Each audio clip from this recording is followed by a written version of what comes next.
With World Time Attack Challenge done and dusted, we decided to take JET200 to Wakefield and have a crack at getting back the S chassis lap record.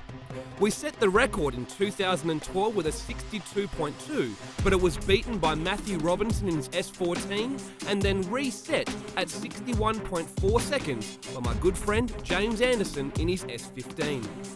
Other than an oil change and fixing of the power steering leak, we took the car as it left World Time Attack. The tyres were the ones that we ran in the last session, so I've only done a handful of laps. So although they won't give us 100% performance, they will hopefully be good enough.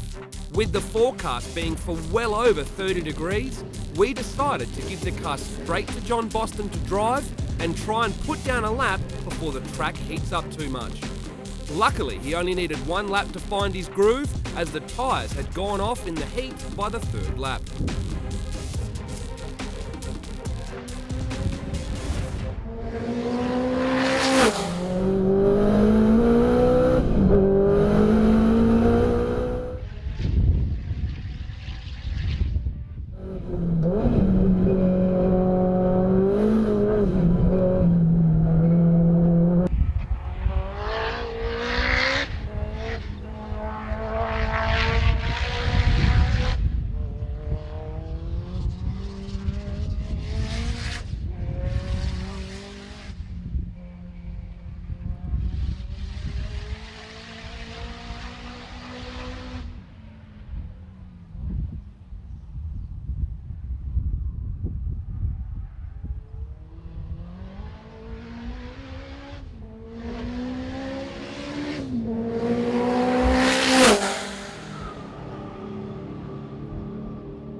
It was awesome. I think it's the best it's ever felt by far. Like, a good test of a car is like a nice little technical track, like here at Wakefield Park, and it's the most I've been able to ride the bumps ever. I think, which is a good test. So, trying to do a little bit of forward driving and cutting the curbs, whereas before the car just never responded nowhere near as well to what I ever attempted to do with it. And today was really, really good. The throttle response is fantastic. It's got heaps, and you can actually short shift and just try and put the power down. So it's got a low down grunt as well. So all the gears, just using third, fourth, and fifth. You don't even need second gear, so it's just a waste of time. And even third gear, it's actually got so much grunt.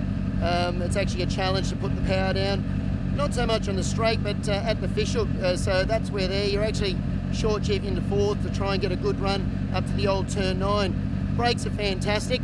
It's got a little bit of trail oversteer, so that's probably a rebound adjustment in the rear shock. So the bum feels like it probably lifts up a little bit too much under brake. So there's still more time in it, and that's why I love driving this thing, because you can always just chip away. You can always try and figure out ways of making it go faster. Ew! The big question was, had we taken the lap record back? James ran a 61.4. There's still more time Only just. though. But that's, I'm telling you now, that sliding coming on the straight, that was an ugly. Yeah, it wasn't nice.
Our gearbox drama struck again, with the shifter mechanism having a small issue that made the shifter very sloppy and hard to find gears. We also discovered later that the front sway bar bracket was cracked, effectively meaning we had been running no front sway bar at World Time Attack and at Wakefield, which also explains the trail oversteer problem that we had. Rectifying these issues will certainly make the car quicker, but there was nothing we could do on the day. So we did the most logical thing, took the car out for some passenger laps and to have some fun.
I am relieved that it did come here and do the record.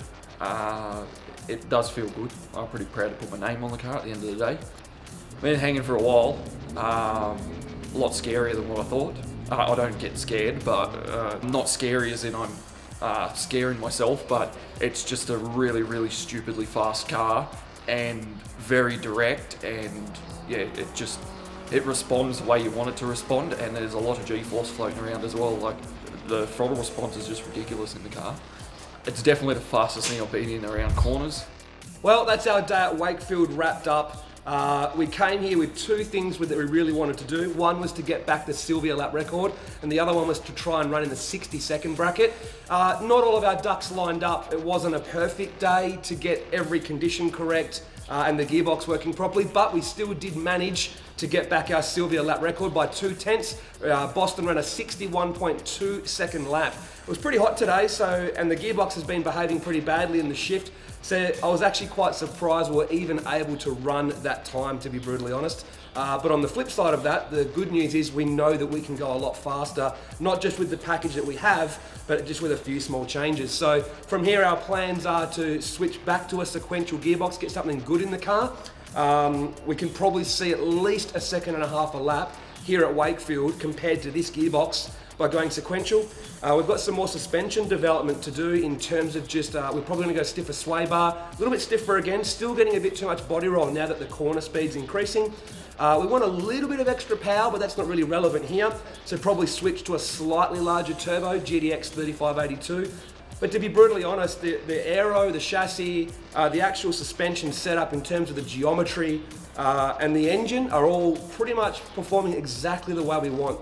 So there's not a lot of changes we need to make from here. We're starting to get a handle on it now, and pretty pumped. Lap record is ours once again.